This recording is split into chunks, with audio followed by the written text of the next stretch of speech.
Welcome to சுடர் கருணை பிரகாசம் சேனல். வாங்க இன்றைக்கி சிம்பிளான ஒரு ஆனியன் பிரியாணி தான் பார்க்கலாம். குஸ்கான்னு சொல்லலாம். ரொம்ப சிம்பிளாக, அதே சமயம் எனக்கு இப்போ உடனே சாப்பிட்ணும் இது பிரியாணி அப்படின்னு சில டைம் நமக்கு தோணும். அப்போ வீட்டில் கிச்சனில் போய் பார்த்திங்கன்னா வெங்காயம் தக்காளி தான் இருக்கும். அதை வச்சு எப்படி டேஸ்டியான ஒரு பிரியாணி, ஒரு முட்டை, ஒரு வெங்காய ரைத்தா இருந்தால் போதும், டக்குன்னு ஒரு லஞ்ச் மெனு நம்ம ரெடி பண்ணிடலாம். வாங்க அது எப்படி செய்யலான்னு பார்க்கலாம். நம்ம சேனலில் ஏற்கனவே நான் சிம்பிளான ரெசிபீஸ் எல்லாம் நிறைய போட்டிருக்கேன். அதாவது புதுசாக சமைக்க பழகிறவங்க, ஈஸியாக சமையல் எனக்கு கற்றுக்கணும், அதே சமயம் டேஸ்டியாக இருக்கணும், ஹோட்டல் மாதிரியெல்லாம் சமைக்கணும் அப்படின்னு நினச்சிங்கன்னா நம்ம சேனலை தொடர்ச்சியாக பாருங்கள். வாங்க அது எப்படி செய்யலான்னு பார்க்கலாம். இந்த ஆனியன் பிரியாணியை இதுக்கு குக்கரை நான் டைரெக்டாக இன்றைக்கி வதக்கிட்டு நம்ம செய்யாமல் டைரெக்டாகவே குக்கர்லேயே வச்சு செய்ய போகிறேன். குக்கரை அடுப்பில் வச்சு ஒரு 3 டேபிள் ஸ்பூன் கடலெண்ணெய் ஊற்றிருக்கேன். ஒரு 2 டேபிள் ஸ்பூன் நெய் விட்டுருக்கேன். இப்போ இதுக்கு ஹோல் கரம் மசாலா, பிரிஞ்சி இலை, கல்பாசி, ஜாதிபத்திரி, 2 ஏலக்காய், கிராம்பு, பட்டை, அன்னாசிப்பூ எல்லாமே மைல்டாக சேர்த்துக்கோங்க. இதில் நம்ம எந்த ஒரு காய்கறியும் சேர்க்கலை, நான்வெஜ்ஜும் சேர்க்கலை. அதனால் வெங்காயம், தக்காளி இது மட்டும்தான் சேர்க்குறோம். இது எல்லாத்தையும் கொஞ்சமாக சேர்த்துக்கோங்க. இதுக்கு ஒரு 1/2 கிலோ ரைஸுக்கு நான் 1/2 கிலோ வெங்காயம் எடுத்திருக்கேன். வேறு எந்த ஒரு பொருளுமே இதை போடாததுனால நான் இவ்வளோ வெங்காயம் சேர்க்குறேன். இப்படி சேர்த்தா மட்டும்தான் இந்த வெங்காய பிரியாணி ரொம்ப நல்லாயிருக்கும். வெங்காயத்தை நீல வாக்கில் நல்லா ஸ்லைஸாக கட் பண்ணிக்கோங்க. கட் பண்ணி சேர்த்துக்கோங்க. நல்லா வதங்கிடணும். இந்த வெங்காயம் வதங்கினதுக்கு அப்புறம் தான் இதுக்கு நம்ம இஞ்சி பூண்டு சேர்க்கணும். இப்போ 1 டீஸ்பூன் அளவுக்கு கல்லுப்பு சேர்த்துருக்கேன். இந்த வெங்காயம் வதங்குறதுக்காக சேர்த்துருக்கேன். இதில் நான் கடைசியாக உங்களுக்கு பிரியாணியை எடுத்து காட்டுறேன் பாருங்கள். அடி பிடிக்காத பிரியாணி தான் நல்ல மணமாக இருக்கும், டேஸ்டியாக இருக்கும். கொஞ்சமாக அடி பிடிச்சிட்டா கூட கசப்பு தட்டி போயிடும். பிரியாணியில் நம்ம சாப்பிடும்போது உங்களுக்கு அது தெரியும். அந்த அடி பிடிக்காமல் நீங்கள் செய்யுங்க. அப்போ தான் அதுக்கு நான் இதில் ஒரு டிப்ஸ் ஃபாலோ பண்ணியிருக்கேன் பாருங்கள். இதுக்கு நம்ம வெங்காயம் வதங்கும் போது ஒரு சின்ன லெட்டு போட்டு மூடிடுங்க. அப்போ என்ன ஆகும், அது நல்லா சீக்கிரம் வதங்கும். நம்ம பிரியாணி செய்ய ஆரம்பித்தோன்னா அந்த வெங்காயம் தக்காளி வதங்கி அந்த மசாலா வதங்குறதுக்கு தான் டைம் எடுக்கும். அதை எப்படி குயிக்காக முடிக்கலாம் அப்படின்னா, இந்த மாதிரி லெட்டு போட்டு அடிக்கடி மூடி வச்சு நீங்கள் செய்யுங்க. அது சீக்கிரம் வதங்கிடும். இப்போ 2 டீஸ்பூன் இஞ்சி பூண்டு பேஸ்ட்டு சேர்த்துக்கோங்க.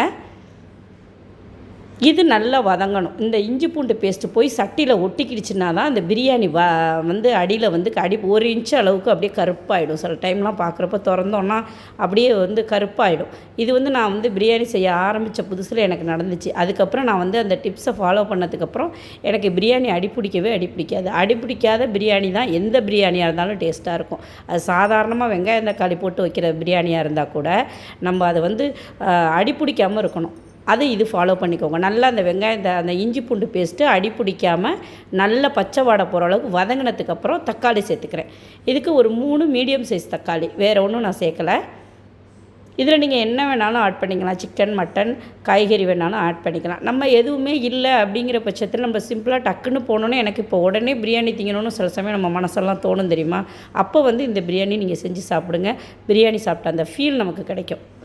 இப்போ 1 கைப்பிடி அளவுக்கு புதினா, கொத்தமல்லி 2மே சேர்த்து 1 கைப்பிடி இதெல்லாம் போட்டிருக்கேன். ஏன்னா நம்ம அதர் திங்ஸ் எதுவுமே ஆட் பண்ணலை.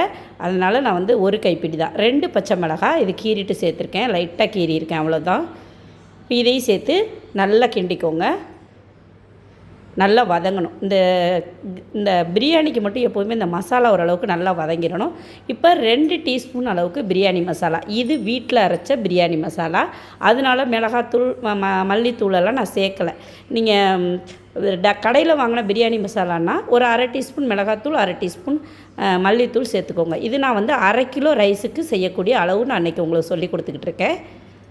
இப்போ கேர்டு, இது தயிர் ஒரு 2.5 டேபிள் ஸ்பூன் சேர்த்துக்கோங்க. நல்லா கெட்டி தயிராக இருக்கணும். அதில் தண்ணியெல்லாம் இருக்கக்கூடாது. அப்போ தான் நல்லா அந்த மசாலா நல்லா டேஸ்டியாக இருக்கும். ரொம்ப தண்ணியாக இருந்துச்சுன்னா அந்த தண்ணி அளவு கூட பேரும் ரொம்ப புளிப்பு தயிராகிடும். மீடியம் லெவல் உள்ள அந்த தயிரை சேர்த்துக்கோங்க. புளிப்பு உள்ள தயிரை சேர்த்துக்கோங்க. இப்போ நல்லா இந்த மாதிரி கிரேவி நல்லா கலந்து விட்டுட்டு ஒரு 5 நிமிஷம் மூடி போட்டு அந்த எண்ணெய் பிரிகிற அளவுக்கு இந்த மாதிரி நல்லா பபுள்ஸ் வரணும். அதுக்கப்புறம் தான் நம்ம அரிசி சேர்க்கணும். இது 1/2 கிலோ பாஸ்மதி ரைஸ் இல்லை அப்படிங்கிற பட்சத்தில் நீங்கள் வீட்டு சாப்பாட்டு ரைஸ் கூட சேர்த்துக்கலாம். ஏன்னா அவசர பிரியாணியெல்லாம் இந்த மாதிரி நமக்கு சில சமயம் அரிசி இருக்கும், மற்ற பொருள் இருக்காது, புதினா கொத்தமல்லி கூட சில சமயம்லாம் இருக்காது. அப்போல்லாம் நம்ம கைப்பக்குவம்னு சொல்லுவாங்க பாருங்க. இருக்கிறத வச்சு எப்படி ஒரு டேஸ்டியாக ஒரு பிரியாணியோ ஒரு லஞ்சோ செய்யணுங்கிறது தான் நினைக்கணும் உங்களுக்கு சொல்லி கொடுத்துக்கிட்டு இருக்கேன். அந்த காலத்தில் நம்ம அம்மாலாம் வந்து புளி இல்லாமல் கூட குழம்பு வைப்பாங்க, மிளகாத்தூள் இல்லாமல் கூட சில சமயம்லாம் பச்சை மிளகா அரைச்சி கூடலாம் குழம்பு வைப்பாங்க. அதெல்லாம் ரொம்ப டேஸ்ட்டாக இருக்கும். அந்த மாதிரி நம்ம செய்ய கற்றுக்கிட்டோம்னாலே வீட்டில் வந்து டக்குன்னு சாப்பாடு செஞ்சால் கூட அது டேஸ்டியாக இருக்கும். பாருங்கள், இப்போ நல்லா கிளறி கொடுத்தாச்சு. நல்லா இந்த மாதிரி கிளறிட்டு அந்த அரிசியும் ஓரளவுக்கு அதில் வதங்கிடுச்சுன்னா நல்லா டேஸ்ட்டாக இருக்கும். அதுக்காக தான் இப்போ 1க்கு 2 தண்ணி வச்சுருக்கேன். அந்த பாஸ்மதி ரைஸ் வந்து நான் ஒரு 20 நிமிஷம் ஊற வச்சேன். ஊற வச்சாலுமே நான் 1க்கு 2 தான் தண்ணி வைப்பேன். ஏன்னா 1க்கு 1.5 வச்சோன்னு வச்சுக்கோங்களேன், அந்த சாதம் வந்து அப்படியே நறுக்குன்னு இருக்கும். அப்படியே நம்ம எடுத்து சாதம் உதிராகவும் இருக்கணும், அதே சமயம் சாதம் வெந்திருக்கணும். அப்போ தான் குழந்தைங்கள்லாம் சாப்பிடும். பிரியாணி சாப்பிட்டா நெஞ்சிலே நிற்கிற மாதிரியான ஒரு ஃபீல் இருக்காது, சாதம் சாப்பிட்ட ஒரு ஃபீல் இருக்கணும். அதுக்கு வந்து இந்த 1க்கு 2 தான் நான் எப்போதும் தண்ணி வைப்பேன். தண்ணி வச்சுட்டு உப்பு செக் பண்ணிக்கோங்க. ஏற்கனவே நம்ம 1 டீஸ்பூன் தான் போட்டிருக்கோம். எக்ஸ்ட்ரா 1 டீஸ்பூன் நம்ம அரிசிக்காக போட்டுக்கலாம். கல்லுப்பு தான் போடணும், அப்போ தான் பிரியாணி நல்லாயிருக்கும். வெறும் ஆனியன் தான். ஆனியன் வந்து ஹெவியாக நறுக்கி வச்சுக்கிட்டு நம்ம இந்த பிரியாணி செய்ய ஆரம்பிச்சிடலாம். இப்போ கலந்து விட்டுட்டு 1 டீஸ்பூன் நெய் விட்டுக்கோங்க. அவ்வளோதான். விட்டு நல்லா கிளறி விட்டுட்டு மூடி போட்டு ஒரு 2 விசில் விட்டு எடுத்திங்கன்னா சூப்பராக வந்துடும் பிரியாணி. இது வந்து நம்ம வந்து மத்தியானம் இப்போ எங்கேயாவது வெளில போயிட்டு வந்தால் கூட டக்குன்னு அரிசியை ஊற போட்டுட்டு இதெல்லாம் நறுக்கிற டயத்துலேயே நம்ம செஞ்சு முடிச்சிடலாம். ஒரு ஆனியன் ரைத்தா வச்சுட்டு நம்ம சாப்பிட்றலாம். இப்போ 2 விசில் விட்டு எடுத்தாச்சு. சிம்பிளான ஒரு வெங்காய பிரியாணி தான் நான் இன்றைக்கி உங்களுக்கு சொல்லி காமிச்சிருக்கேன். ரொம்ப நாளாச்சு நம்ம சேனலில் வீடியோ போட்டு. இருந்தாலும் வந்தோடனே நான் வந்து உங்களுக்கு ஹெவியான ஒரு ரெசிபியெல்லாம் எடுத்துகிட்டு வரல. ரொம்ப சுலபமாக நம்ம சேனல்னாலே சுலபமாக உங்களுக்கு சொல்லி கொடுக்குறது தான் நான் நிறைய சொல்லி காமிச்சிருக்கேன். அந்த வகையில் இந்த ஆனியன் பிரியாணி உங்களுக்கு சிம்பிளாக அதே சமயம் டேஸ்டியாக இருக்கும். செஞ்சு சாப்பிட்டு பாருங்கள். எந்த பொருளுமே இல்லைன்னாலும் கூட இந்த வெங்காய தக்காளியை வச்சே டேஸ்டியாக ஒரு பிரியாணி நம்மளும் செய்யலாம். இதுக்கு முட்டை, அப்புறம் ஒரு வெங்காய ரைத்தா, இது மட்டும்தான் நான் செஞ்சேன். பாருங்கள், சாதம் வந்து அடியில் வந்து இதே ஆகலை. நான் அதை காட்டியிருப்பேன் பாருங்கள். அந்த காந்தி போய் பிடிச்சி போயிடும், அது இல்லாமல் இருக்கும் பாருங்கள். நான் சாதத்தை எடுத்துட்டும் காட்டுறேன், அப்போ தான் உங்களுக்கு தெரியும். சாதம் வந்து நம்ம அடியில் வந்து காந்தல் வாடை இருந்துச்சுன்னா மேலே தான் நமக்கு சாதம் நல்லா இருக்கேன்னு நம்ம சாப்பிட்டோன்னா அதில் டேஸ்ட் மாறி போயிடும்.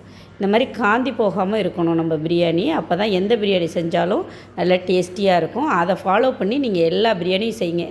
இந்த பிரியாணி செய்கிறதோட அந்த டிப்ஸையும் நான் உங்களுக்கு சொல்லி கொடுத்துருக்கேன். பாருங்கள், இப்போ சாதத்தை எடுத்துட்டு அடியில் காட்டுறேன் பாருங்கள். கொஞ்சம் கூட காந்தி போகலை. இந்த மாதிரி பிரியாணி செய்ய நீங்கள் கற்றுக்கோங்க. கண்டிப்பாக சூப்பராக வரும் எல்லா பிரியாணியும். அந்த வெங்காயம் தக்காளி அந்த இஞ்சி பூண்டு வதக்கும் போது அடி பிடிக்காமல் இருக்கணும். அப்போ தான் வந்து பிரியாணி நல்லா டேஸ்ட்டாக இருக்கும். நான் இதுக்கு ஒரு முட்டை வச்சுட்டு ஒரு வெங்காய ரைத்தா செஞ்சுருக்கேன். அவ்வளோதான். சூப்பராக இருக்கும். செஞ்சு சாப்பிட்டு பார்த்துட்டு எப்படி இருக்குன்னு சொல்லுங்கள். நம்ம சேனலில் இனிமேல் தொடர்ச்சியாக வீடியோஸ் வரும். அதுக்கு ஆரம்பமாக இந்த ஆனியன் பிரியாணி நான் செஞ்சுருக்கேன். உங்களுக்கு பிடிச்சிருந்தா சுடர் கருணை பிரகாசம் சேனலுக்கு லைக் பண்ணுங்கள், ஷேர் பண்ணுங்கள், சப்ஸ்கிரைப் பண்ணுங்கள். நன்றி, வணக்கம்.